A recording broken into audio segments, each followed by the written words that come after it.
केही काहाकू चाहिदेले ताहा प्रेम कुहा जाएनी। चाहिबार कारण बहुत किछि थाए, किंतु एही चारिटी कारण सुनिश्चित अछि।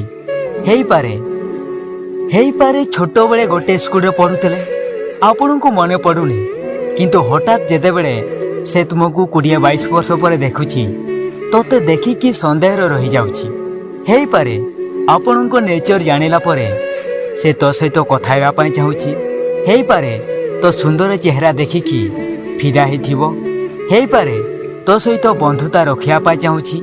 एमिति बहुत किछि अछि, किंतु भल पाइबा ताकू कहा जाए जेउठिकी दुईटी आत्मार मिलन हुए, जेउठिकी दुईटी हृदयर भावना मिलन रे गोटे परिवार चले, जेउठिकी जणे जनक बिना रही हुएनी, जेउठिकी जणे जनक सहित दिने कथा न हेले मनटी भल लागेनी।